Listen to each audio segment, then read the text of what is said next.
Hello everyone, how are you? This is Agar Arslan from Arsal's vlog. So उम्मीद है कि आप लोग सब ठीक होंगे and you are feeling very well during Ramadan and you're having a good days as well during COVID-19 situation. So inshallah the things will be fine.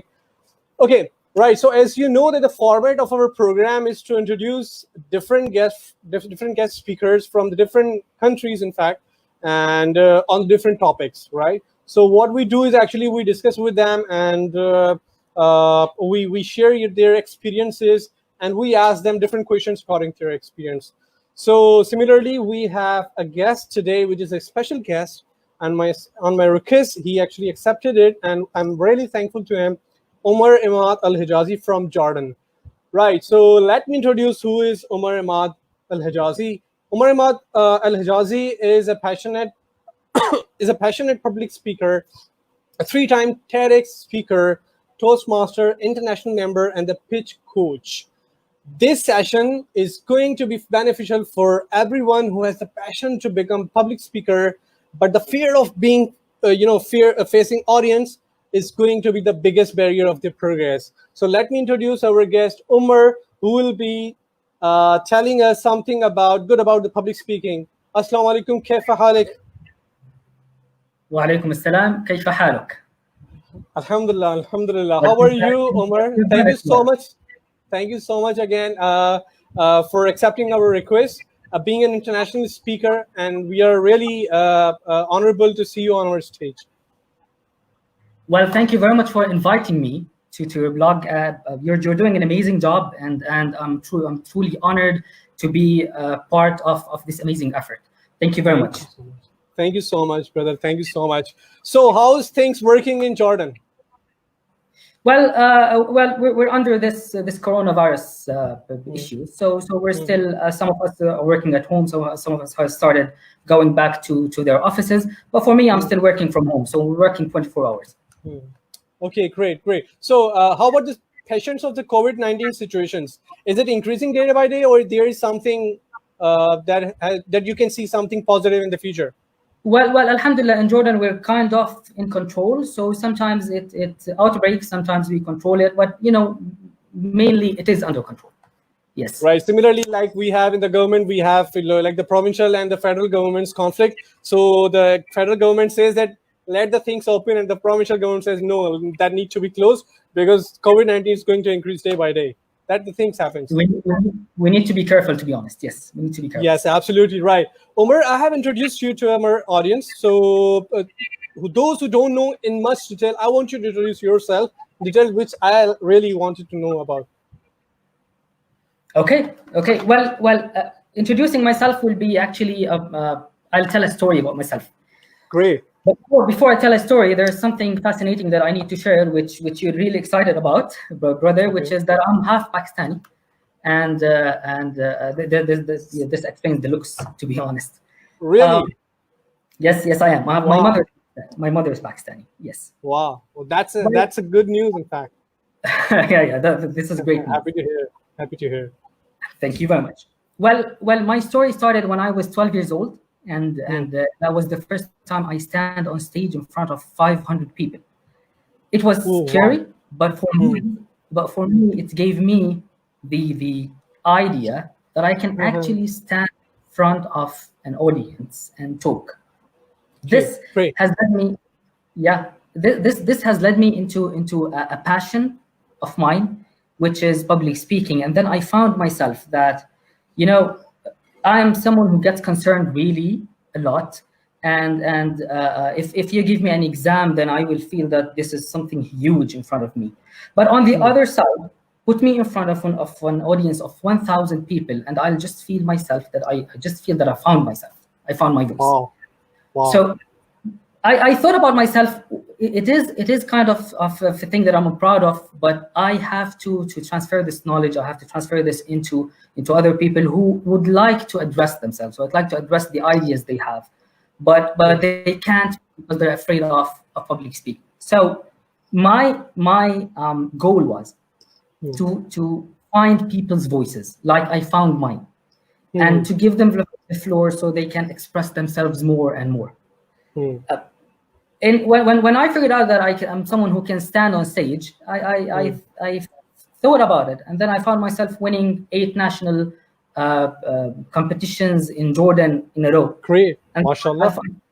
thank you very much. And then I found myself getting into Toastmasters, and then participating in the World Cup of Public Speaking. Yes, of course, I lost on the third round 3 times in a row, but that was a different experience, and it is something that I truly admire.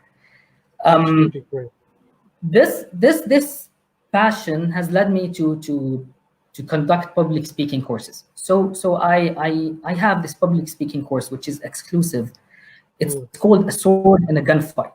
How do you bring, like, it's because I considered that the stage is a battlefield and it's all about guns, and you have to get a gun, you don't have to get a sword if you want to stand on stage. And I have this training conducted exclusively with an organization called Ishraq Consultation for Development. And it is mainly about educational institutions and educational courses, psychological fields in management, and empowering people in the educational field. Exclusively, I do give this kind of training with them. Well, basically, this is me. I work. My day job is a partnership and learning officer at Blood, and my passion is public speaking. So whenever you find a free time for me, you will find me addressing people, talking to them, or maybe on one of talking to them. Exactly. Yeah, this is what I do for fun. Yeah, and then they say that I speak a lot. Yeah. So great. So this is me, sir. Great, Omar. Good to hear about your story, and that's really fascinating for the people and the inspirational for the people. In fact, for me as well. Honestly speaking, I wanted to be a very good public speaker. When I started speaking to my students, I used to be the teacher, in fact, the language teacher. So I was my first class, and I was like pouring. I was just shivering. Although all the students were very young, and in fact, they're younger than me. But the fear of the students that what they're going to be asked to me, what they're going to like say anything, like they're going to taunt me, they're going to laugh on me, what they're going to do. So that fear actually was like a monster, and they're going to eat me. That was really the fear. In fact, talking to people. In fact, although that was a closed class, and it wasn't the open stage, and definitely talking on the open stage is a big task, really. And that I appreciate your efforts that you started with 1,000 of the people, in fact. And really, that's amazing to know about your experience. Right, so as everybody knows that the topic that we are going to cover today is the public speaking, because the story of Omar, guys, that you knew about, that he's a public speaker, and he let us know that actually how to remove your fears of the public speaking. Over to you, Omar. Please tell us something about public speaking, please. Well, thank you very much. When you talk about public speaking, people usually go into the idea of a stage and people and them laughing at you and them looking at you. Those kind of looks are like, I don't really like your shirt. I don't think you really look good. Okay, I think your beard needs trimming. And those are the ideas that go into my head.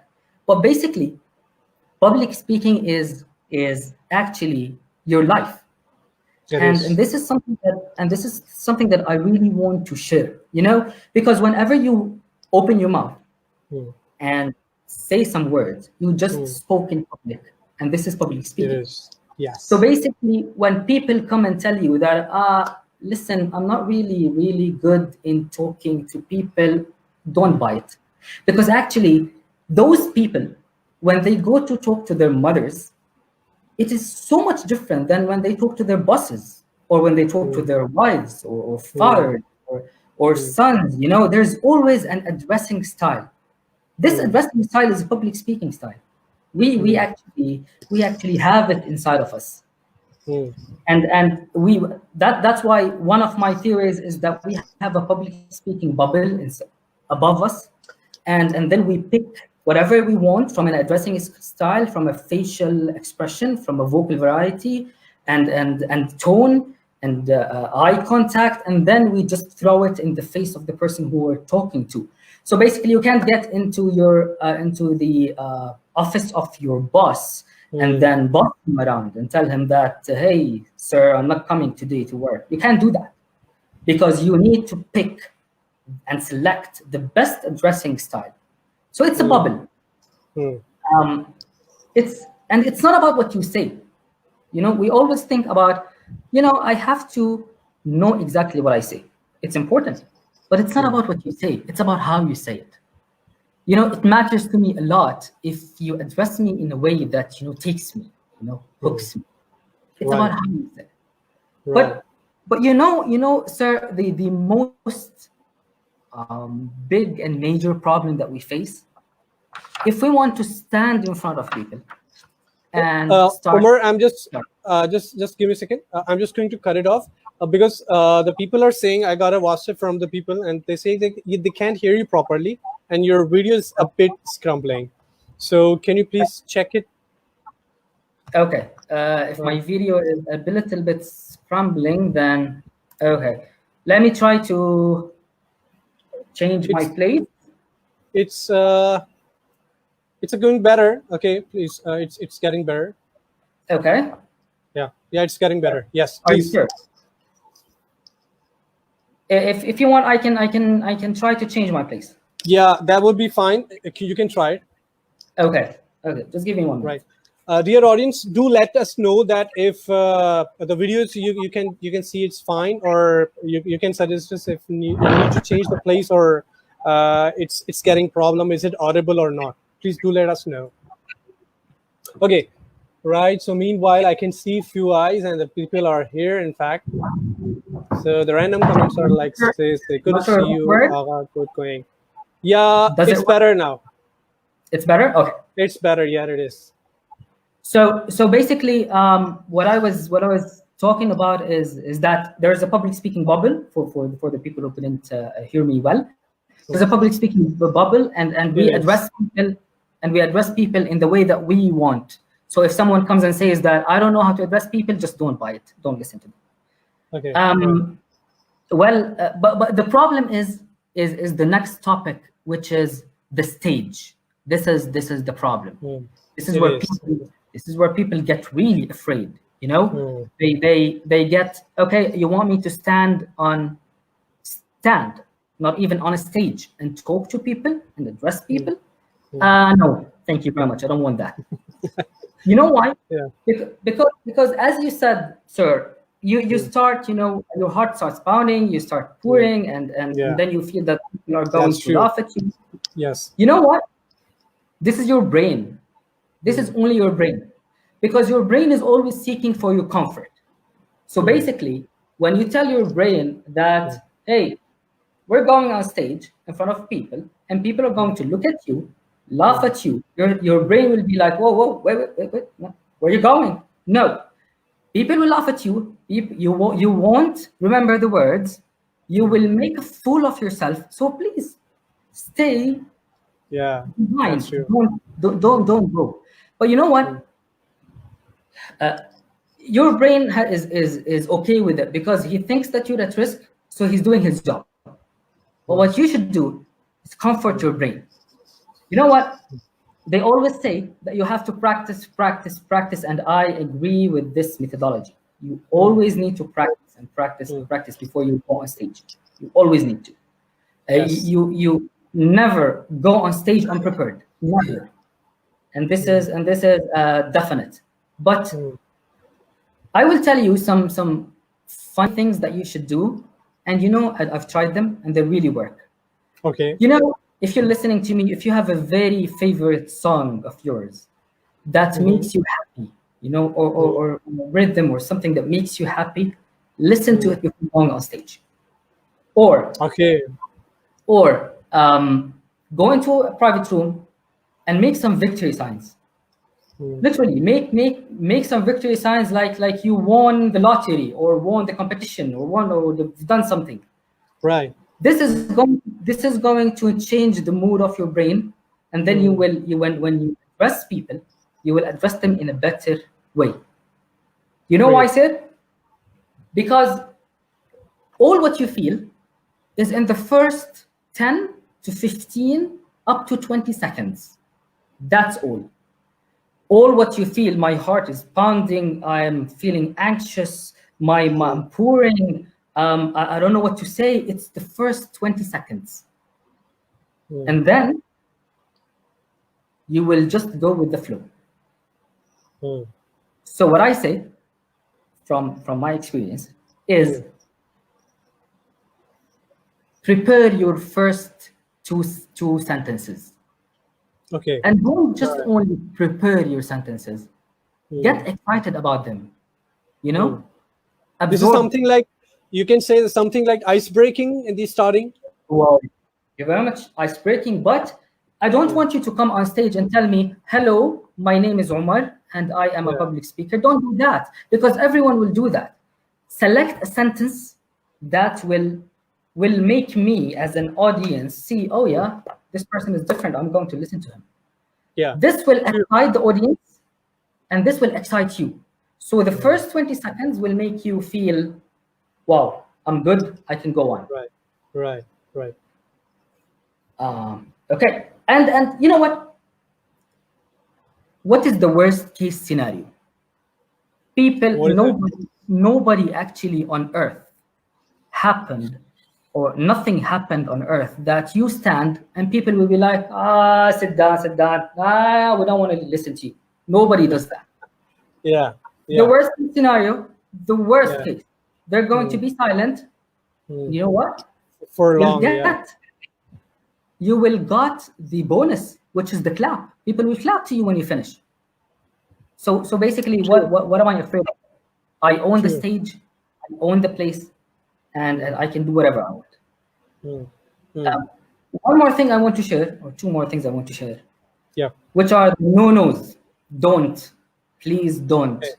Whatever you have in your life, please don't imagine the audience naked. Please. This is a public speaking tip which does not work. You know why? Because if I want to imagine the people in front of me naked, then I will be like really distracted from whatever I want to say, and then it doesn't work. I don't know how does it work. I don't know if it works with people anyway. But another no-no is don't memorize. Okay. Don't memorize, because people will go into the easy solution. They'll say, no problem, I will write a script. I will go in front of people. I will say it word by word, and everything will be fine. Well, yeah, fine. I won't say no. But what if someone interrupted you? Yeah. What will you do? Well, you will be like, excuse me, sir, but I have to repeat the last sentence because I have a flow inside my head. You can't do that. What you have to do is to write a talking points. And then this point, just elaborate. Say whatever you want. This is very important. True. Because people will listen. And what will people listen to? They will listen to a personal experience. They will listen to a story. If you come and tell them that, I have done 1, 2, 3, 4, 5, 6, they won't really, it's not interesting unless you put it in a story. Once upon a time, I was on stage, and then 1, 2, 3 happened, because people relate to stories. People relate to personal experiences. And this is very important. It is. Yes. And this is the point. And this is the point this is the point I wanted to share regarding speaking on stage. Right. Okay. Here I got a question. Fact for those, as you said, that you don't need to remember your speech. That's true. That you have to be natural. So whatever you have practiced, that you have to just throw it out on the stage, and the people will definitely listen to you. The worst case scenario, in fact, it won't be happen like something like, okay, something like, you please go off the stage. Nobody will do that. Yes, nobody would do that. Although whatever you are speaking, they are going to give you some respect. That's true. Because you own the stage. Because, sir, you own the stage. But the moment you stand and speak, people will forcefully listen. And this is the fact that people don't get. People will forcefully listen to you. So why don't you make it interesting? Make it interesting. Put some stories. Share some personal experiences. Make it fit to you. Be yourself. Be yourself. If something happens, like now, imagine that I have the speech that I want to tell you now memorized. When I told me to change my place, I would have been no, I can't change my place. And the point is that there was another place that I was really adjusting for the previous half an hour, and then you came to me and you were like, it doesn't work. Just change your place. If I memorized my speech, it would have been really, really awful to me. So don't Absolutely. Don't Right. This is something like what I have learned from my experiences. When you actually remember your speech, you are in the comfort zone, right? So the first point is you don't have to be in your comfort zone. You have to come out from your comfort zone. That will definitely help you to make yourself be a natural speaker. And this is why that that if you just name any speaker from the world, they are very naturally speaking. They don't memorize the things. In fact, you're absolutely right. At the starting of the point, you have to make some story to just engage the audience in the very first part of the speech, so the people are going to listen to you, and that's very true. Yes, this is very true. Yes. Okay, great. I totally agree with you. Yes, go ahead. Right. Yeah, the next question, the question that I have, how would you suggest to the people who are just entering in the public speaking passion, right? They're very new, in fact, and they are just young, energetic. What the first thing or second thing or the three things that you would suggest them to become a public speaker? Yes. Well, the first thing you have to do is to stand in front of a mirror and then rehearse your speech. But when I say speech, in fact, that is the oldest thing that I've heard from like the children. Like I was a kid. Yes, this is very true. This is very true. What I want you to do is just to stand in front of a mirror. But before you do that, just write down whatever you want to talk about. Write it down, even in your slang language. It doesn't have to be something organized. Just write down what you want to say, and then pick the words, the big words that you want to talk about, and stand in front of a mirror, and then keep on repeating it. Every time you repeat it, you will use different words. You won't use the same sentences and the same words. You will use different words. This will give you the confidence and the capability to get empowered regarding your content. Once you get the idea of your content and you rehearse, you practice and you practice and you practice, you go on, you listen to your favorite song, you prepare your first 2 sentences to start with, and then you just go with the flow. You will be afraid. You will feel that anxiety is hitting you, and this is very true. And you will get into the point that you will feel that I can't do it. But congratulations, because out of 10, 6 people have the same thing. So you're normal. So you're normal. That is true. Yeah. You're normal.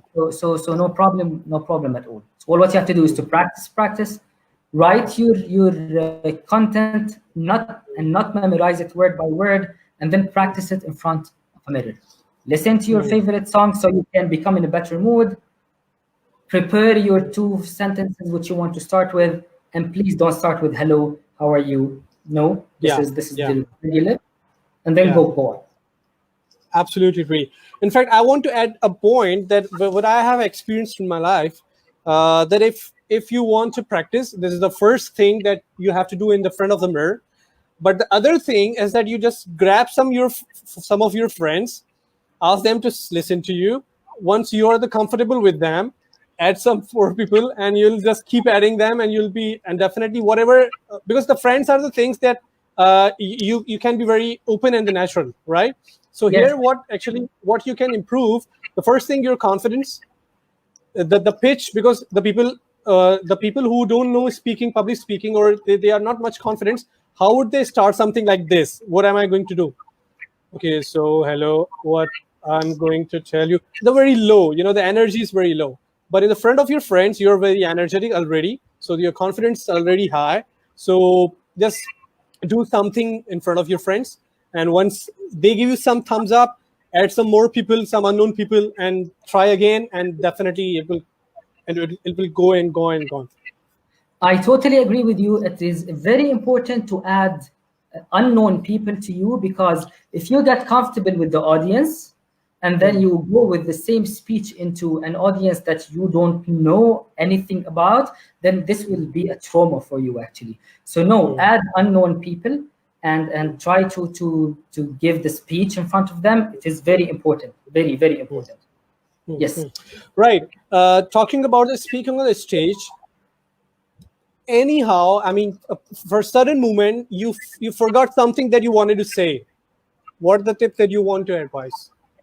Well, basically, you have to be yourself. You know, if you're standing on stage, people will eventually listen to you. Like sooner or later, the sentence is going to come out of you. So if you forget something, you have to be yourself. You have to be natural. You know, you can stay silent, and this is going to be awkward. Don't. Or you can say, you know what? I just forgot what I wanted to say. I'll get back to it later. You know, this will give you this will give me as an audience the idea that you are actually empowered. You own your place. You know, because you don't mind forgetting. People have this idea that if I forget, people will laugh at me. Oh my God, what's going to happen to me? But no, actually, people will listen to you. People will be like, yeah, please take your time. Would you like a glass of water? Please, just take your time, no problem. People, the audience will support you if they feel that you own it. Yes. Yeah, right. In fact, the other thing, because I'm discussing with you the things which I have learned in my experience that just pops in my mind. So I don't want to miss it, and I want to share with the people. Please. The first thing what I have, in fact, from my experience, I learned that you need to be a friend of your audience. The first thing. Yes. Be a good friend. Just make some jokes so they are comfortable with you. You are comfortable with them. Even though if you forget anything, they'll support you. The point that you get that the audience will support you. And this stage, definitely they are going to support you. Well, I totally agree with you, but with one comment that if you do if you do a joke and in front of the audience, it's actually, it might work. People will laugh. You will feel okay. But what if they didn't? You would feel like, okay. So that was a bad joke. So my advice is never joke until you feel that you're friendly with the audience. The moment you feel that you're friendly with the audience is friendly with you. So if you smile or if you make a joke, people will actually laugh. People will laugh genuinely at it. But if I throw a joke and then people won't laugh, I will be devastated. I will be like, okay, I am in a very bad place. What am I gonna do? Yeah. Right. So it's not funny. Yeah. All right. Something like this. What am I gonna do now? Do I have to make another joke for them? Okay. Do I have to make? Am I bad at jokes? My friend said that I'm good. What happened? You know, this kind of. That's very true. That worked yesterday. What happened today? You know. Absolutely true, Omar. I got some audience, so let me take some messages from the audience as well. So the first message I got from Abdul Wahab, good to see you, Agha, good going, right? And I got a question from, I don't know what she's saying. Tag. This is a tag, I believe. Okay, right, sir. So can you pronounce this? Well, the name in Arabic is Ala and Emad, and she's a good friend of mine. And then there's Ayat Qasrawi, and it's another name. She's tagging. Okay, right. She's tagging actually. Right. Yeah. Okay. Always proud of you, Omar Alhijazi. And this is the founder of the Ishraq Consultation and Development. You know, she's attending the session. Yes. So. Okay. Great. Yeah. Welcome, our friend. Thank you so much for attending today's session.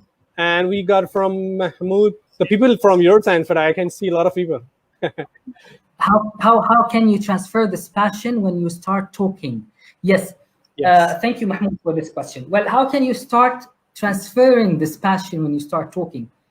People will feel that you're passionate about what you're talking about, and then this is actually is going to get along with people. You know, if I go on stage and I don't want to be on stage, you know, I don't want to be with you today, I will be like, you know, I'm not sure. I don't know. You will feel that there's this vibe that I'm not. You're not welcome. This the same thing which the audience feel if you're not really welcoming the idea of standing on stage. But if you're passionate about it, and the only way to be passionate about it is if you tell a story. If you tell a personal story about yourself, a story that you really like, then people will feel the passion and it will be transferred to them. True. Yes. Very true. Very true. Right. So I got a question. I think Mahmoud, you got the answer from Omar. I got another comment from. You can only pronounce this, please. Well, this is them tagging each other. Okay. Right. Okay. Then I can all support. Thank you so much. And I got a comment from good work, Omar. Well, thank you very much. You got a lot of fans. Okay. Well. Right. I got a Mahmoud. Kindly, I want to ask Omar a question. So, okay. what is the question? Please, I think, or maybe he asked the question. Yeah, that was the first one. Yeah. Maybe there's another question. Yes. Yeah. Let me check again. Okay, it's from interesting topic. Thank you, Omar. Fida, it's interesting topic. Thank you, Omar. Thank you, Fida. Fida, she's the sister of my fiance, by the way. Asha, mashallah. Right. So when are you going to get married? In fact. Basically.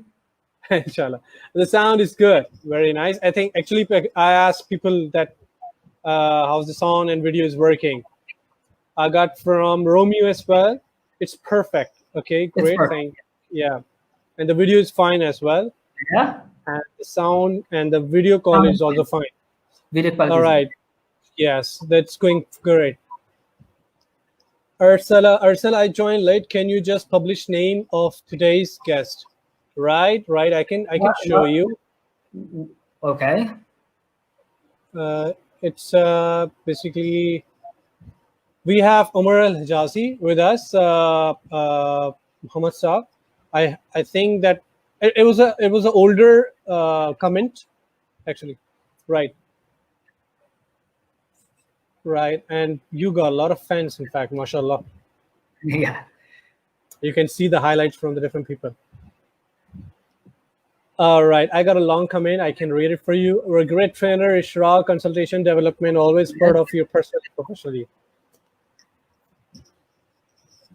Okay, right. And it says Zabardast topic. Zabardast means very nice, very good. Okay, thank you very much. That's an Urdu word, in fact.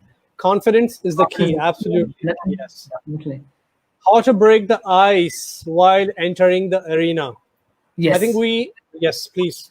Yeah, well, we covered some of this topic when we said that you have to start with the two interesting sentences which are different than the usual way of starting. That you will start with you will start with if I say hello, how are you? Don't start with this. This is how you break the ice. If I start with when I started, when I said that I'm half Pakistani, you know, that was a way of grabbing the attention to the audience instead of saying hello, how are you? My name is Omar Emad Alhijazi and I'm a public speaker. You know, it's yeah, true, absolutely true. Right.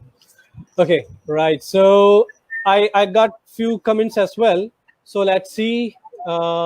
So we can continue our topic, and then definitely the questions would be there as well. Okay. Right. So what we are going to cover, Omar, next? Well, I do believe we're going to talk about filler words, right? Or anxiety. Filler words. We already covered the anxiety of public speaking. Okay. Yes. Okay. How about this one? Oh, the impromptu monster. Yes. Well, it is a monster. The impromptu. You know. till now we're talking about prepared speeches, that you have to prepare your content and you have to do things in a way that that you have the content and then you have to talk about it. But now imagine that you're sitting with me and then I ask you something out of the blues. This is the impromptu. This is something that you're not even prepared for. I don't know what you say. I don't know. Is it something that I have to talk about, or how am I going to start? How am I going to end? And then I'll tell you, and I'll make it worse. I'll tell you, you have 1 minute to answer me. So basically, this is the impromptu, and it's a monster. But it's a science by itself. It has 7 ways or 7 techniques of solving it. But what you can do is, I'll give you 2 techniques. The first one is to dig in.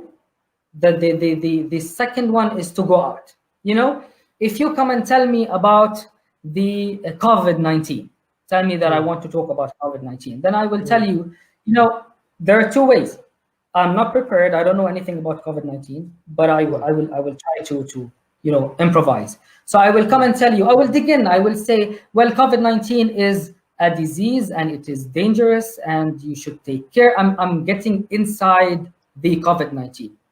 Or I can go outside and I tell you, I go around the topic and then I tell you, diseases are always, have been always in the history, and we've been always trying to solve diseases, and it is important to find medicines for it. I'm still talking about the same topic, but on a different perspective. So the impromptu, if you face this kind of question, think about it. It's either I go inside the topic and talk about it, or it's either I go out of it and then talk more about it. So this is the monster of impromptu. Right. So is it something like the question that actually you don't know the answer, and so you have to be very honest if you don't know the answer. You have to be very honest with this. Well, I don't want you to say that I don't know the answer. I want you to move around the topic. You can ask me about anything that I have no idea about, and then I will answer you. Because it's either that I get into the topic with little bit of information and lots of addressing skills, or then I can move around it. But I'm not going to tell you, well, I'm really sorry, I have no idea what are you talking about. So no. Well, if the impromptu is part of public speaking, but it is a way complex measures of public speaking. It needs lots of preparation, lots of readings, lots of words, so you can know what you're talking about. Yes. Right. In fact, this thing comes into mind when we're talking about the public speaking on a stage. I want you to also advise us something like, do we have to use the technology for the presentations when you're on the stage, or you don't have to use the notes? What people do is actually they have the notes on their hands. Is it a good way to if you forget anything, you can just review your notes and say, is it a good thing? Is it a good ethical thing? Well, basically, it's a good thing to have notes, and it's a good thing. It's a good thing to look once in a while into it on the side, but because I want you to be yourself. I want you to talk from the heart. So basically, if you want to look at it and then look again and then talk, then it's fine, as long as you're not reading, and as long as if you have a PowerPoint behind you, just do not look at the PowerPoint and forget the people, because eye contact is very important with them. So having a piece of paper is really good, really good. If you have some points, but what is most important, sir, is for you to know that what is in this paper. That point 1 is this, point 2 is this, point 3 is this, and then oops, I forgot point 4, so I can say, I totally forgot what I want to talk about next, and then I look, and then I will go and then move on. Right. Is it okay to take a break for 5 minutes, for 10 minutes when you have a session of 2 hours, or it's better to go and continue? Well, if you want to kill the audience, then go on for 2 hours. Well, people every 30 minutes, every 40 minutes need a break. So if you're talking about 2 hours, you need this 10 minutes in between. It will refresh you. It will give you an insight of what you want to talk more later on, and it will give me as an audience the idea that I can play around, I can move around, I can do something, I can chat, and then get back to you. Right. How would you advise to the public speakers to dress up for the public speaking?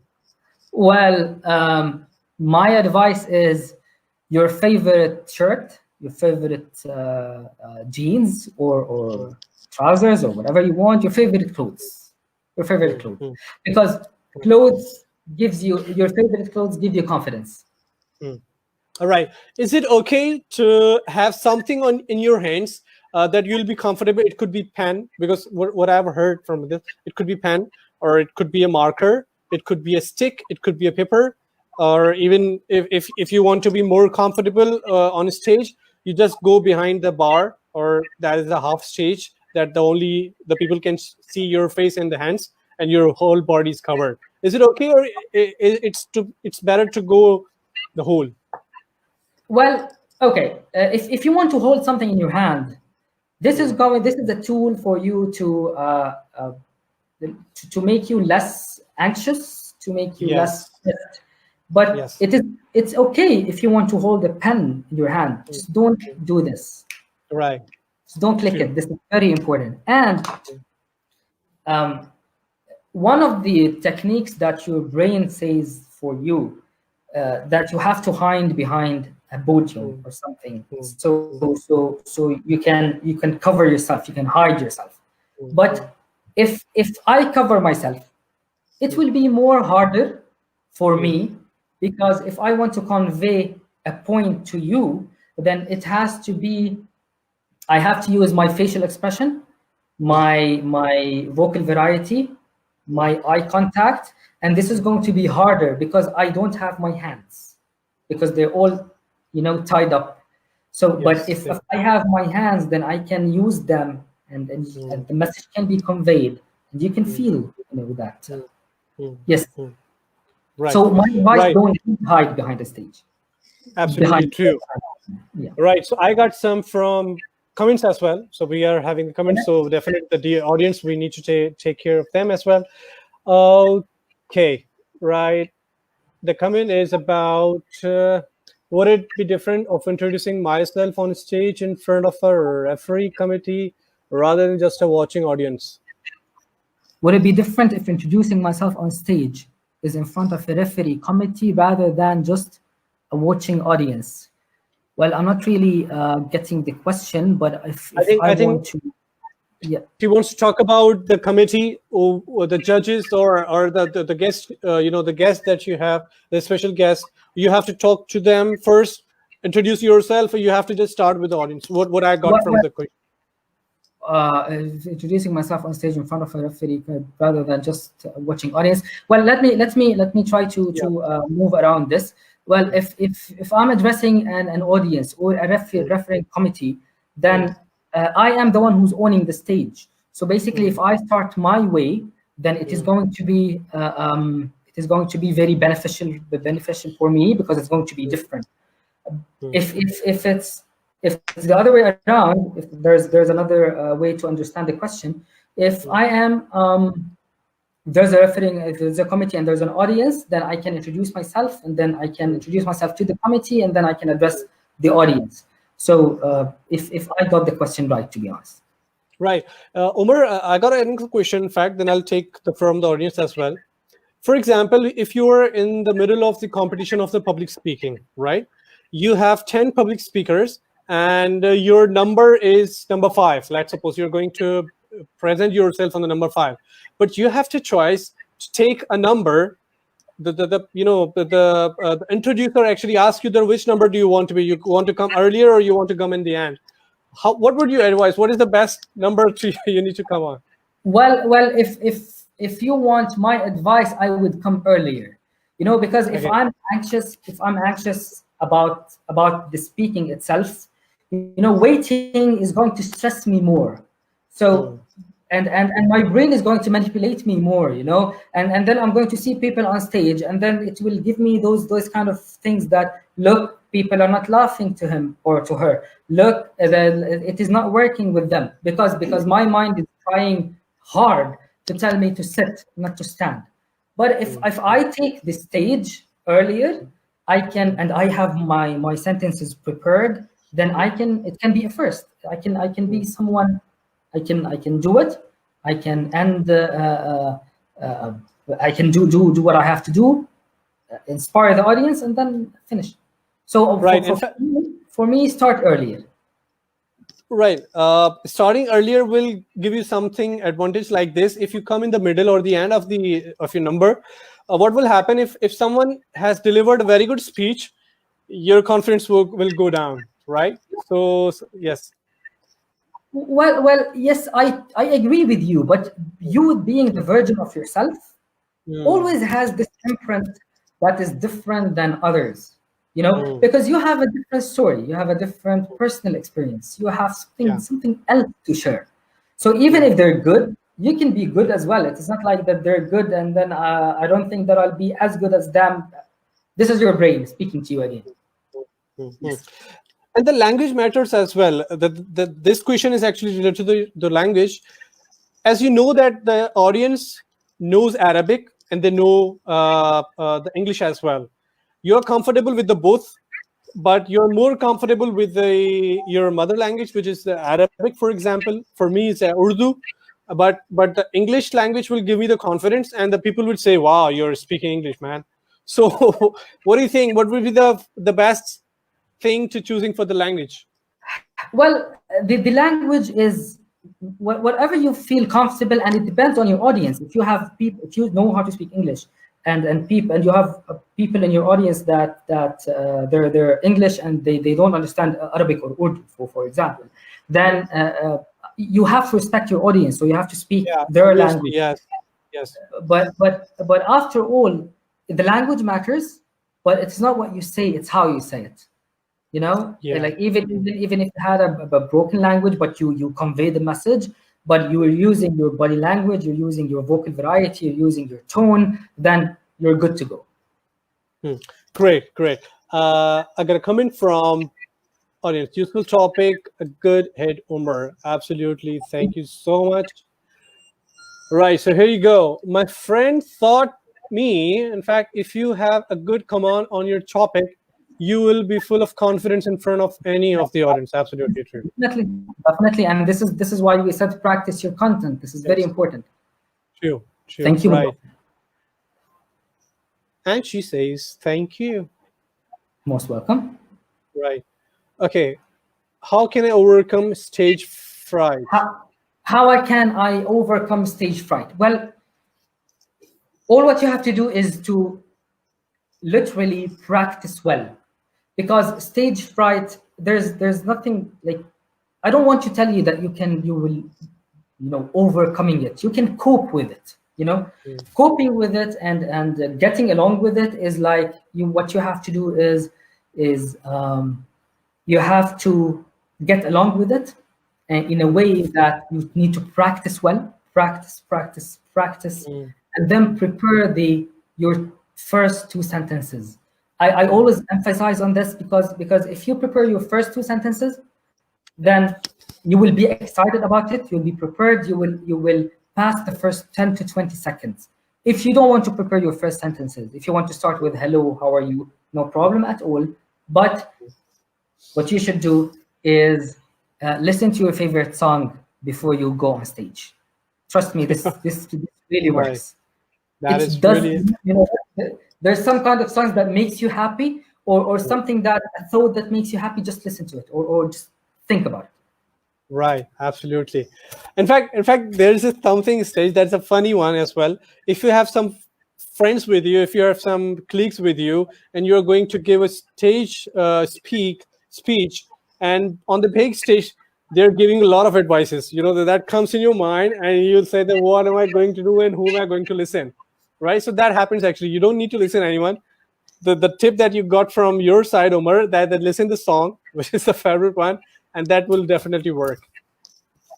I'll share with you a personal story. When I was the 12 years old boy who stood on stage, you know, because I was in that place where everyone was giving me advices.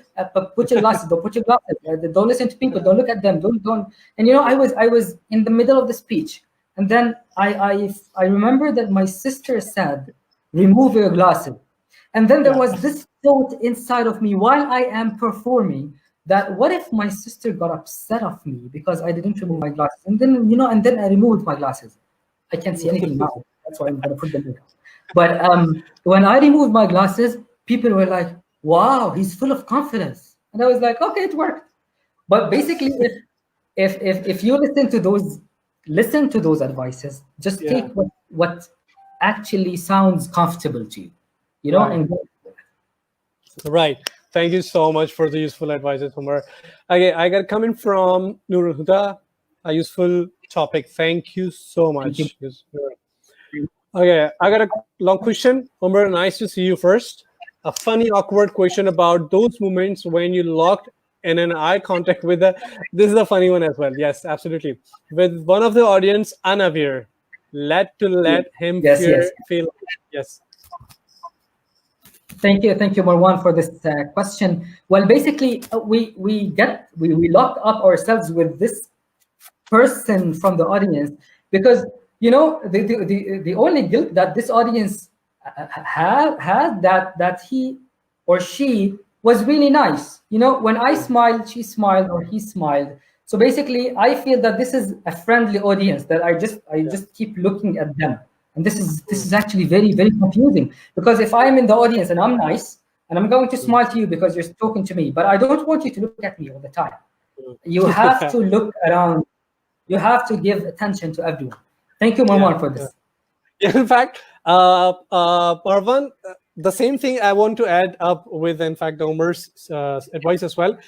See, if you have a big stage, the audience and the stage space is very, you know, so much, right? So in fact, you cannot see each other. And in fact, you cannot gaze into the eyes of the people or the audience as well. Unfortunately, if your room is very small and you have a lot of audience and they are like something like they are over of you, now you have to be very careful looking at them, right? So what I've learned from my experience is that you need to look it on their forehead. So when you look at when you're looking at their forehead, what they'll actually be feeling something like you're looking on their eyes, and that's true. Just try looking at the forehead and don't look at their eyes. So definitely your confidence will just shackle. So please, Umar, if you want. Well, I thank you very much. I agree with you on this, but looking into the eye is very important, you know, because I will feel connected. If you look into my eyes, I will feel that you're connecting with me. Even if I'm saying something and then I look at you and say, right, you know, then I feel like, yeah, actually I matter, you know. I don't have a dump of content that I have and then I'm going to throw it on you. No. I'm confident. I own my stage and I own myself, and then I am just giving you attention. So yes, this is important. Great. Thank you so much. Thank you for asking Marwan question, and I hope that you got the answer from Omar. Omar is very inspiring, special person. God bless you. You are, Omar. Definitely you are. Thank you very much. Thank you, Azzuddin. Right. I'll ask you how much you are confident when you will be on stage at your wedding, Omar. Well, don't. No. Well, this is a different topic. You know? Okay, well, thank you. I'm someone who likes attention, so I'll be really, really happy about it. Great. I heard a big welcome to our guest from the Jordan. Can you please provide tips on the giving strong presentation? Talking about the presentation, yes. Yes. Well, presentation is different than speech. Presentation allows me to have a digital tool behind me, and to use PowerPoint, Prezi, or whatever. But there are two main things in this. The first thing is I don't want to let people feel that I'm dependent on the tool. This is very important. Nice. Like if I did not click, then I don't know what is going on next. No. You have to feel that this is only an aid tool, and I'm just putting it for your own amusement, but you have to listen to me. This is very important. That's why what do people do, Mr. Fareed? They actually write everything they want to say on the presentation slide. Then you feel that, okay, well, and then they start reading. And then, okay, but why are you reading to me? First, I can read. Second, please email it to me, I'll read it. Then why are you standing in front of me? And my advice for a strong presentation, add photos, add videos. This is very important. And bullet points as well. Bullet points. You know, there's this thing for you, Fareed, try to do it for your next presentation. In the first 10 slides, add only 40 words. You know, absolutely. 10 slides only have 40 words. This is going to be a challenge, by the way. People say, oh yeah, I'll try. But then when you find that you have lots of rich content and you don't know what to do with it, then you will definitely start pruning and then omitting and trying to do the best to get into the point. Thank you, Fareed, for your question. Absolutely, Omar. Very nice tips. In fact, I want to add some few points as well. Fareed, see, if you that the point that the Omar has raised is a very good, that you have to minimize your words on the screen, right? You better use the videos or the photos, right? In case your presentation requires some contents, you don't write to make some lot of essays, something like you have to write on the paragraph and you start reading something like this. Don't do that. That will really ruin your presentation, and the audience will get bored and they do want to listen to your speech. Yeah. I won't tell you again. I won't tell you, hey, calm down. I won't do that, because this doesn't happen. I stay silent. I will play with my cell phone until you finish, and then I'll get the clap, by the way. But it is what's important, don't do that. Right. And the other thing that the Omar has advised, that you don't have to be dependent on the presentation, because for example, if there's an electricity breakdown, what would you do? Right? So you have to think about it as well. Yes, you have to remember what you're going to present. Yes, that's true, Omar. Absolutely. You know, I've seen trainers and their field of work is training, and if they don't have electricity, if something happens to their presentation, they just freak out. But for God's sake, you're a trainer. You're supposed to be. The stage is you. Actually, you are the one who has to address. And then this is only an aid. Yes, absolutely true. Thank you so much. Thank you so much for your professional advice. Fareed, I hope that you got some tips. Thank you so much, Fareed. Okay, I got a question from Marwan again. Omar, nice to see you. A funny, awkward question. I think this is the same question. Yeah. Right. Okay, Nurul Huda, I have a question. How can I overcome the tension in the first minute of the public talks? We have covered this one, but if you want to add anything, please. Especially when there are large numbers of attendance. Thank you, Noor, for this question. Well, from my perspective, the larger the audience, I'll just feel more comfortable, because if I have a small group of people, and then the idea of them asking me more questions or stopping me is more. So I will be more stressed. But if I have a large audience, I have a speech, then I'm going to say it, people will clap. This makes things better, more better. But how can I overcome the tension in the first minutes of public talks? I do not overcome it. I get along with it. And my advice, Noor, listen to your favorite song. Prepare the first 2 sentences inside your head. Practice well, and you will feel that your heart is pounding. You will feel that you don't want to do it, but at least you will be practiced well, and you will do.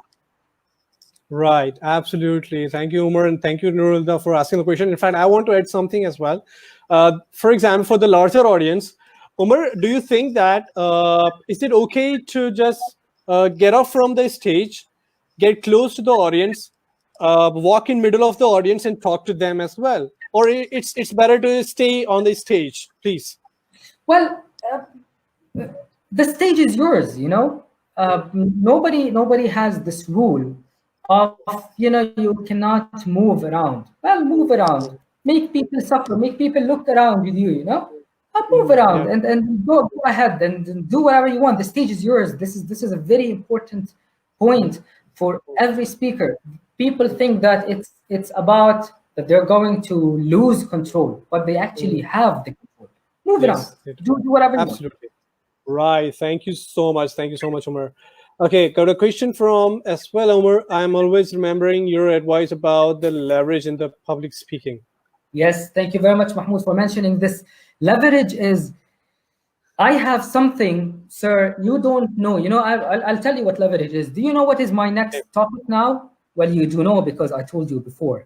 But when I'm on stage and you're listening to me, you have no idea what I'm going to say next.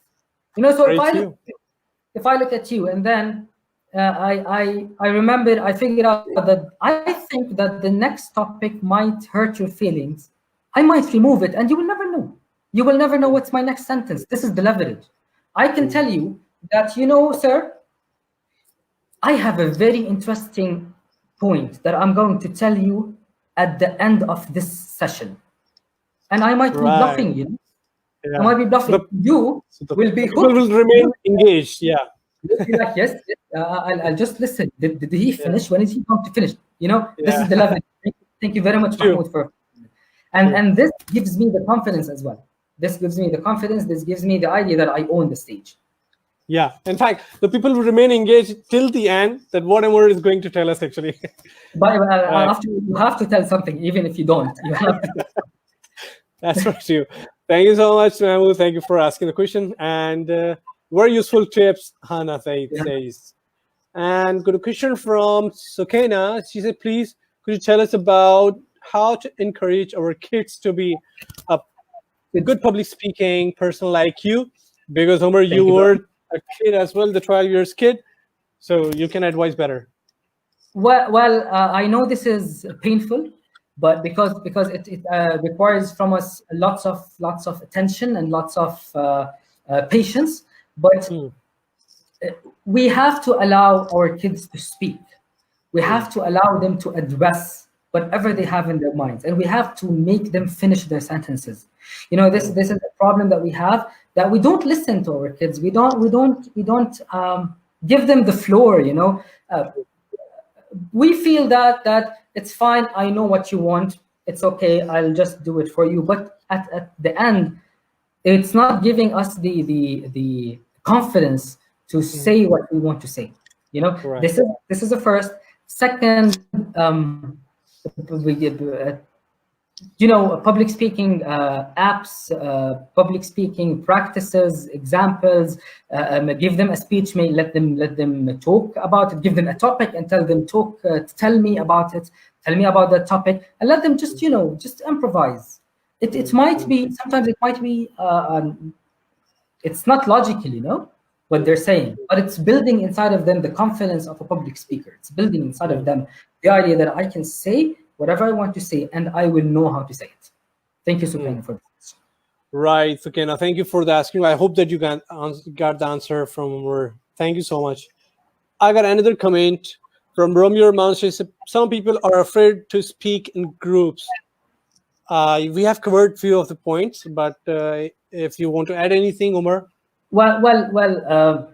Speaking of in groups is a monster, to be honest. Romeo, it is a monster, and for the sake of everything, it is you are going to be afraid, but what you have to do is practice well, and listen to your favorite song before you go into stage, or make victory. You just imagine yourself, you want something, and make those victory things before you go on stage. You will feel a hell of a difference. I promise you this. Right. Thank you so much, Romeo. I hope that you got the answer. And any tip to make the balance between the presentation and eye contact? Yes, of course. Well, if I have the presentation and there is a point where I want to ask people a question, or I want to emphasize on a point, this is the moment where you can connect with people. If I'm talking about the importance of of hygiene in with COVID-19. Then I would talk about it, and then I would say, and what we have to do is to cover our faces. And then when I say cover our faces, Mahmoud, I would look at some of the audience or one of the audience. This is, I can make the balance between my presentation and the eye contact. When there is a point I want to emphasize, or whether there is a question, because some people, when they ask the question, they ask it in general, like, okay, what do you think about it? No, connect with people. Ask the question and then look into their eyes. You will find someone, and you know this, Mahmoud, well, because Mahmoud is a very good trainer. He gets this point where I feel that you have something to say, but you don't want to say it. You just need someone to push you. So I would say, well, would you like to talk? People will like, okay, I want to talk, but I'm not into it. So connecting with people in this way will give you an insight of who is going to participate with you. Thank you, Mahmoud. Right. I got another the question which actually every trainer have faced during the presentations. There is some audience they're going to pinpoint you again and again. There are some the hard-headed people. In fact, they are going to pinpoint you. They might feel that the trainer is nothing in front of me. I'm more confident than the trainer. They might feel that they have the more knowledge, but again, they are going to be giving hard time to the trainer. The first thing is, how would you tackle those people? The first point. The next question is, those people, they have some habits to ask the question which is just comes from out of the box, which is not the current related to the current topic. So is it good to give the answer, although you know the answer, but is it good to give them the answer which is the question that comes from out of the box, or you have to just give them the shut up call? Well, from my advice, never give the shut up call. Never. Okay. Because if you have someone who's really admiring the idea that I want to hunt you down while you're standing, they will never stop, even if you shut them down. But what you should do is actually, I want to remind you, you're on the stage and you're the one who's standing. So if you tell them that, well, basically, can we please talk about this after the session? They will say, yeah, okay, thank you, no problem. Thank you, we will do this, even if they're bullying you. The second question you asked, if they're asking me a question that is out of the topic, I know the answer. Well, my advice, tell them that thank you very much for your question. This is an important topic that you're addressing, but you know what? Allow me to talk more about it in the next session. Can we do that? If you give them this, they'll be like, yes, they will feel empowered. I just gave from my power, gave them this power, and then I told them, yes, please, like, do you allow me to do that? If they say no, then tell them, then, okay, I will talk about it. Let's say that they said, no, we want to talk about it now. Tell them then, okay, how about we talk about it in the next hour, let's say, because I have something to cover. Now I gain the power because I have the leverage, I have the stage. So I tell them that I want to cover this, and then we will cover it, and then it will be like determined, but in a very nice way. Absolutely true. Omar, have you ever experienced the audience which ever tried to pull your legs during the presentation? The indirect remarks, they're shouting, or they're trying to laugh, or they're trying to make the people laugh. So how do you tackle such audience? Well, to be honest, I like them. I like them because because sometimes they just help you with the presentation. Think about it this way. They might give an insight or give an example. Even though if you have it, you can build on it. They will help you. They're take it as an aiding tool. They're going to help you with your presentation.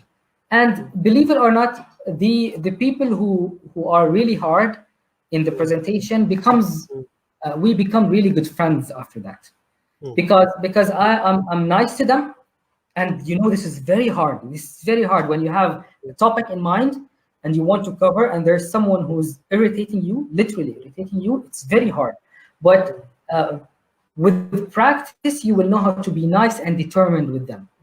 Give them the floor, but with limits. And you know, tell them, come on, help me. Come on, why don't you help me with this session? Why don't you support me with this? You know, this is something else.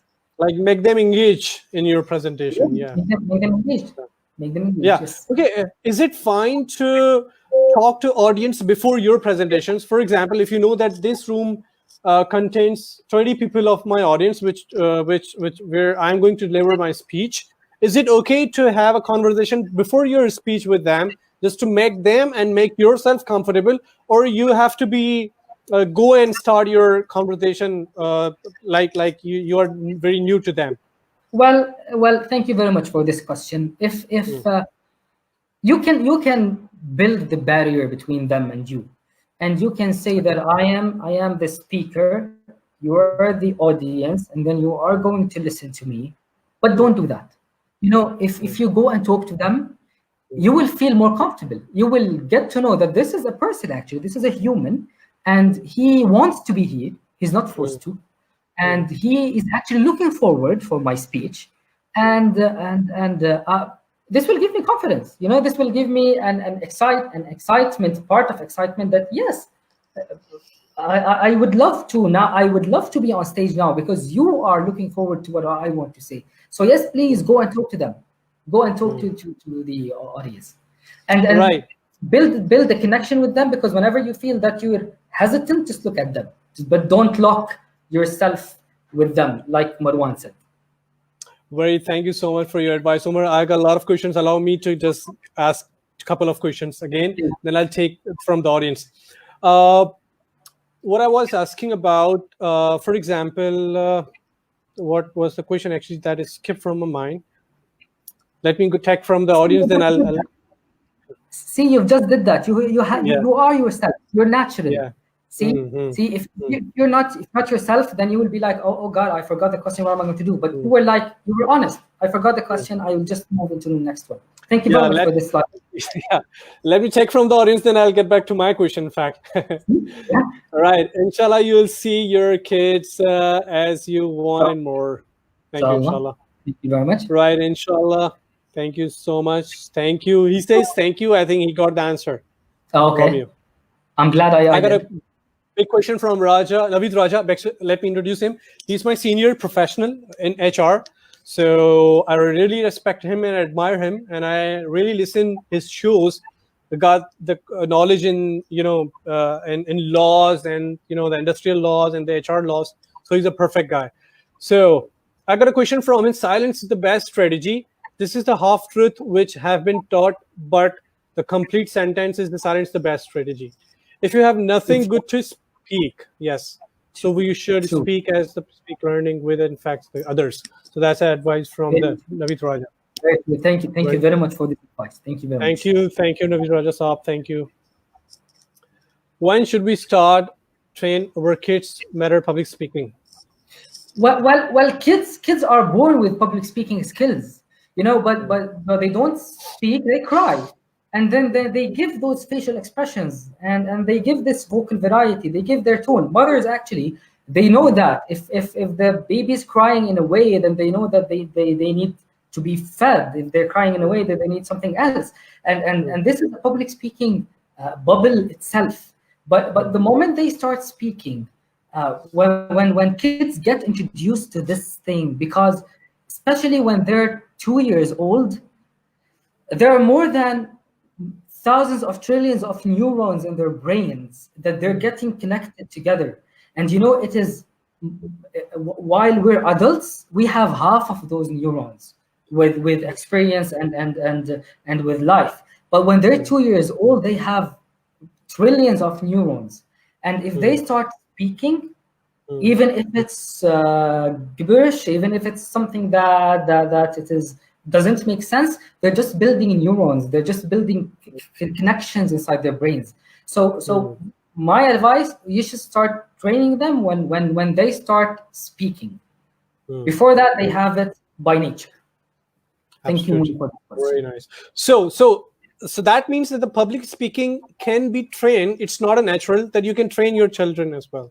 definitely you can train your children as well. But if you're talented about public speaking, and if you're a well-trained public speaker, they're little bit the same. But if you reach into a point where you need your talent, then you will find that by nature you're a good public speaker, you know.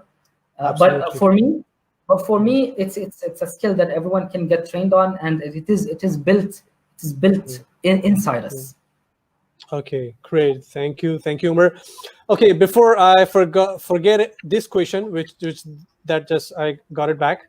Oh, yeah. The question is actually the tips that you all over the given that you come up with some. You don't need to come up with like high or low. You come up with some, making some story, or for the first 10 minutes you have grabbed your audience, but in a sudden moment in the middle of your presentation you have given them a lot of knowledge about on any content, on any topic, but sudden moment you feel that now my audience is getting bored. What am I supposed to do? Well, basically give them a 5 minutes break or 10 minutes break, and my advice, you need your audience to feel connected to you. So you tell them, I feel that you're getting now exhausted from from the knowledge or from lots of information. So I'm going to give you 10 minutes, and you will find people in your audience they will be like, yeah, thank you. That I wanted to tell you this, but I was afraid to tell you this, and thank you because you're connecting with us. After all, you don't want to give them lots of information in 2 hours, because it's not a task. It's not something that you should dump on them and then finish. You should connect with them. So if I start well with a bang, and then I feel that there's a story and they're excited and they're hooked and they're going well, but at some point they're going down, then it's fine. Then it's by nature. So just empower them again, give them a break, and then make them feel connected, and then start all over again. So you can do that. Great. Thank you so much.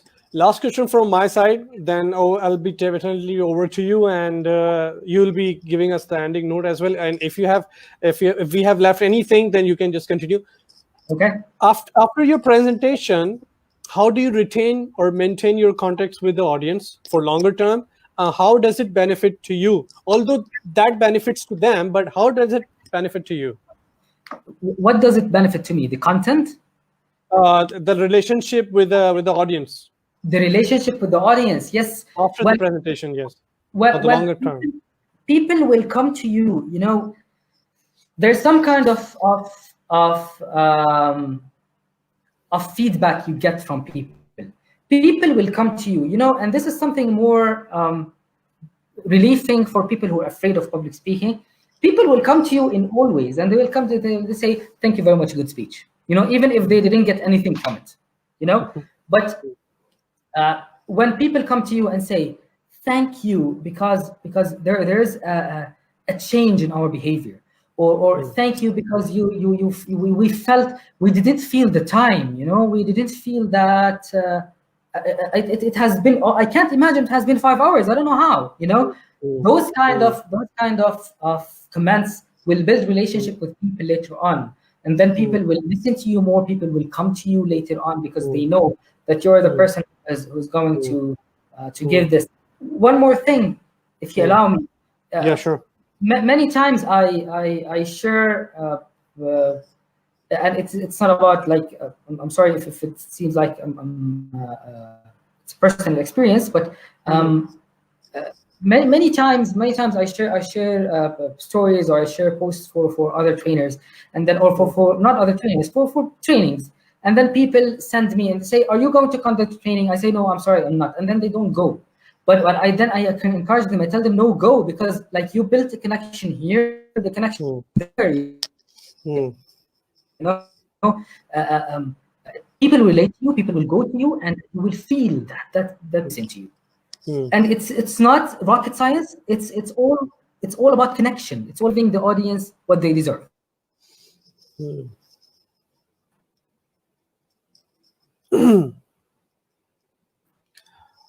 Hello, Omar, can you hear us? I think we got disconnected, the connection from Omar. Well, let's wait for Omar again. Thank you so much, audience. So whoever joined us today, and definitely the questions were really, really, really important. So that helped me to, in fact, to learn a lot of things. And okay, let me try him again. Right. So that really helped me, in fact, to learn new things. Okay, we got him back. Okay, welcome back, Umar. Yes, we got me. Thank you. I'm changing places, you know. Yeah, just try it. Yeah. I spent this session changing places. It's your NAT is still struggling. Yes. Can you hear me now? Yeah, I can hear you. Yes. So you're done with the last point? Yes. Okay, great. Right. So Umar, you left. Can you hear me? Yes, I can hear you. You left anything that you wanted to Yes. share with us in the end of the note? Well, there's one point that I didn't mention, which is the filler words that people always say. And this is a little bit annoying, but my advice is take a breath always. You know, instead of saying hello, my name is, and I don't know if I am going to. This is annoying, but what you should do, as I mentioned before, the people will sooner or later listen to you, and they will get the information. So what you should do is just take a breath, you know, hello, and this is milliseconds. How are you? My name is Omar. You know, this if you take this breath, people will actually listen to you more, because you're being confident, you're being silent, and people will listen to you. Right. Absolutely. Thank you so much, Omar. I want you to just share your worst experience during your presentation ever in your career, please. My worst experience. Yes, I have a worst experience. You know, I was at work once, and I had to share numbers, and I'm not really good at numbers. And at some point, I had actually I had a difficult audience. They were all superiors, and they were all waiting for those numbers. And then I was presenting, and I was filled with confidence. And then one of them asked a question, and I had no idea how to answer. So I looked at the presentation, and I lost eye contact with them, and there was this awkward silence. Wow. And I was like, when I was looking at the presentation, I was like, oh my God, what am I going to do? How am I going to answer this? And then I started saying, you know, after doing the calculations, and then when I started the sentence, which has nothing, you know, meaningless sentence, one of the superiors had a phone call, and he had to end the meeting. And I was like, I have no idea how this happened, you know? So it was a gift from God, you know? It was very, in fact. Right. Thank you so much. In fact, you know, sometimes you find very good audience, even though you forget anything, and the audience felt that the trainer or the speaker is going to lose his confidence. What they do is they give you support, right? They you know, start speaking in the middle of it, and that actually helps you to, you know, regain your confidence again. And then that definitely that's a God bless from the God as well. Yeah. This is very true. Yes. Yeah. Right. So that's it from my side, Umar. Well, I would like to thank you very much for this session. You know, we basically said for 45 minutes, and now we're 1 hour 25, and we don't want to stop. So thank you very much. Right? 45. Actually, 45 minutes was like something like just to grab you, and I knew that it's going to go more than 1 hour. Perfect. I'm really glad to be here. And again, I'm really inspired with your amazing efforts with meeting the experts. Thank you so much. Thank you so much. Work that you're doing, and I would love to be in any kind of support for you, brother, in any kind of support you need. Thank you very much. we'll be definitely talking on another topic as well some other day, maybe after Eid. And thank you so much, Umar, for your support. And I really admire your the conference skill as well. And the things which I have learned from you is you're a very good human being. Absolutely, that's true. Thank you very much. I truly respect that. Thank you very much. Thank you so much, Umar. Thank you. And thank you, audience, and the fan of your Umar that you actually listen our show and you supported my page. Umar, you have any page or that you want to tell our audience that they need to look? Well, to be honest, no, I still didn't develop my own page. I'm in the process. You should. But definitely I will. Thank you very much for the advice. I'll be the first one who will be following your page, in fact, inshallah. Well, I already followed your page, so we'll be even. Thank you very much. All right. That's it from us. Thank you. Eid Mubarak. Thank you. Thank you very much. Okay. Okay, that was really, really, really wonderful session with Umar, and thank you again, Umar, for joining our vlog. And that was really amazing, and that was really, the session contains a lot of knowledge. In fact, I'm going to watch this session again, and I'll definitely be reviewing what I said and what Umar said, which definitely helped me to review the points. And I'm just going to note down the points which I'll be implementing in my presentations, and that really will help me as well. Thank you so much for joining us today. And I want to share one more thing with all of you, that some of the feedback that I got from the different people was they said that your sessions are very long. Let me be very clear to them. See, if you want to learn anything, that's a skill. Public speaking is a skill, and the skill cannot be learned in just 20 minutes. It's half an hour.